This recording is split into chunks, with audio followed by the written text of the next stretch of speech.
Oi, gente, estou chegando aqui com mais um vídeo falando de um resumo do que aconteceu no Paulistão e uma análise dos times que agora vão para a semifinal do Campeonato Paulista.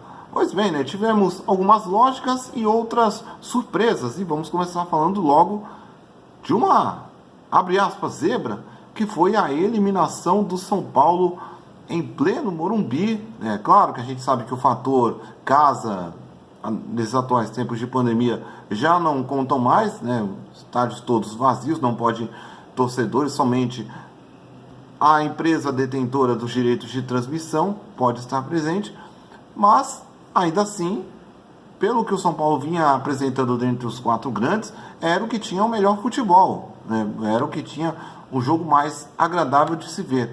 Entretanto, tudo caiu por terra logo bem cedo, porque o Mirassol já havia feito logo 2-0, dois gols do Zé Roberto, que olha que história bacana que só o futebol produz, né? Quer dizer, o jogador ele é contratado na semana do jogo, treina e um dia depois já é escalado, já joga e já faz dois gols. É uma história realmente que o futebol revela, né? Cada coisa que acontece. Mas a gente viu um Mirassol que foi bem eficiente, não foi dominante, não impôs maiores pressões ao São Paulo, mas soube se resguardar, embora tenha sofrido logo em seguida dois gols, né, com o Pablo e com o Vitor Bueno. Dava-se a impressão de que no segundo tempo as coisas voltariam ao normal, pelo menos a tendência que seria o São Paulo virar o jogo e conseguir uma classificação.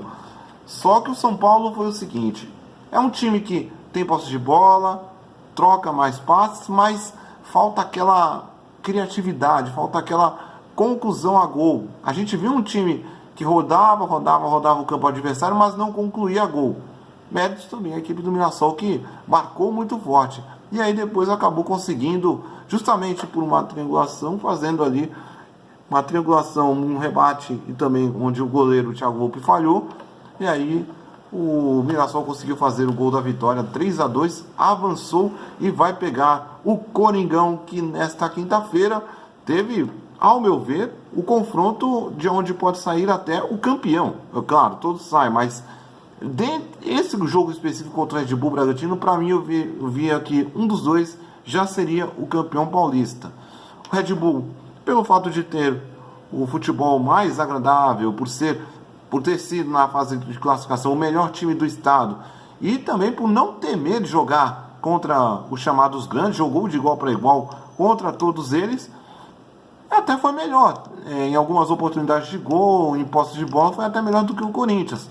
Só que aí nessa fase decisiva pesa o quê? Pesa a camisa, pesa a tradição, pesa a experiência de saber qual o caminho que deve ser trilhado.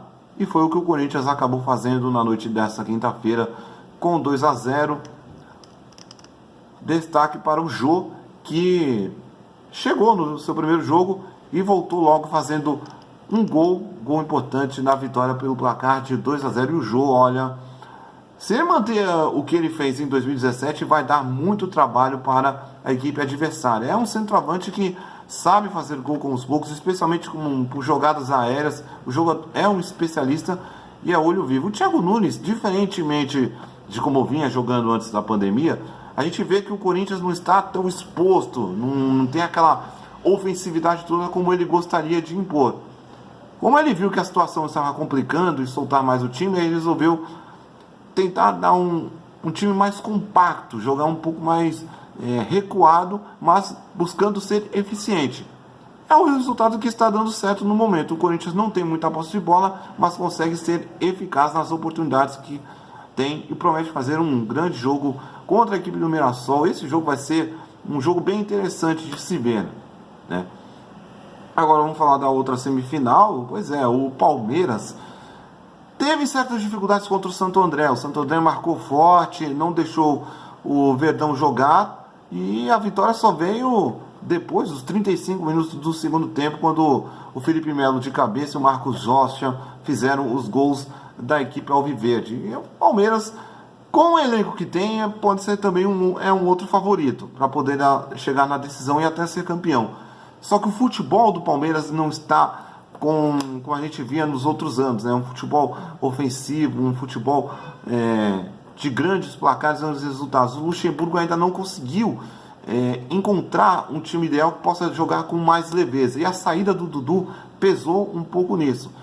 Claro que dá para contar com o futebol dos garotos, né, do Gabriel Veron, Gabriel Menino, são jogadores muito talentosos, mas o Luxemburgo ainda vê que nessa fase ainda não é a hora certa de já lançá-los como titulares absolutos, ainda prega um pouco de cautela. Alguns jogadores da base vêm sendo testados, vêm apresentando bons resultados, mas o Luxemburgo ainda vai, digamos, fazer o básico para poder conseguir chegar na decisão do Paulistão. E o adversário vai ser um adversário que, olha, vem apresentando uma crescente interessante. A Ponte Preta aqui, olha, antes de voltar o Paulista, a Ponte Preta era a lanterna na classificação geral. Estava correndo risco sério de rebaixamento. Mas a pandemia ainda continua, claro, mas o futebol voltou e o que aconteceu? A Ponte Preta engatou na fase inicial 2 vitórias seguidas que foram suficientes pelos critérios do regulamento conseguir a segunda vaga justamente no grupo do Santos, que foi o primeiro colocado, a poder enfrentar a equipe do Peixe. O Peixe, aliás, que terminou como líder, mas não apresentou em nenhum momento um futebol convincente, diferente como era nos tempos do São Paulo. A gente vê o time do Gesualdo Ferreira um pouco mais burocrático, quando consegue fazer 1, 2 gols, já quer pensar logo imediatamente em administrar. É verdade que tivemos alguns jogadores que saíram no decorrer da pandemia, alguns acionaram a justiça, estão ainda brigando pela rescisão de contrato, e isso acabou enfraquecendo ainda mais o time. O Gesualdo, dentro do que tem, tenta buscar uma melhora, tenta uma evolução na equipe. Tem leves sinais de melhora, pelo menos no ataque parece que vem crescendo um pouco, mas ainda não é o suficiente porque o Santos não tem intensidade e não tem uma adaptação de jogadas. O que o Santos tem feito? Só feito ligações diretas de defesa para o ataque, e quando vai criar na presença ofensiva no campo adversário, joga no Soteldo, joga no Marinho, que jogam nas pontas.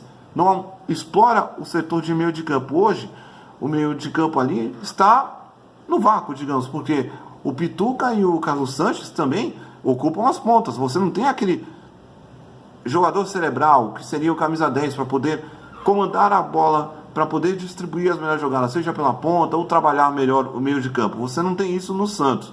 Isso tem faltado bastante na equipe alvinegra. E também a questão psicológica. A gente vê um time muito intranquilo, vê um time muito nervoso, tanto que nas últimas 4 partidas foram 4 expulsões. E detalhe, em todas, quando o Santos estava melhor na partida, quando o time estava apresentando sinais de que poderia ganhar. Foi assim contra o São Paulo, foi assim contra o Santo André, foi assim contra o Novo Horizontino, foi assim ontem contra a Ponte Preta. Fez 1-0 com o Marinho, estava jogando até bem, mas aí depois o Santos começou a dar uma recuada, tentou administrar ali no primeiro tempo, para quem sabe no segundo tempo voltar a buscar fazer logo 2 ou 3 gols.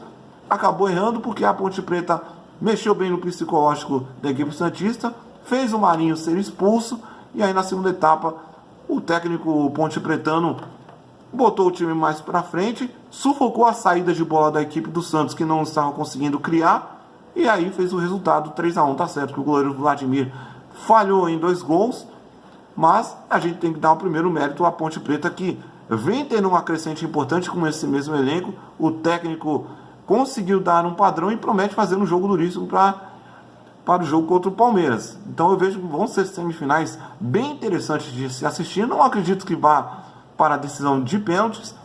Claro, todo mundo quer ver um Palmeiras e Corinthians na final, mas olho nesse Mirassol e olho nessa Ponte Preta que prometem fazer muito barulho.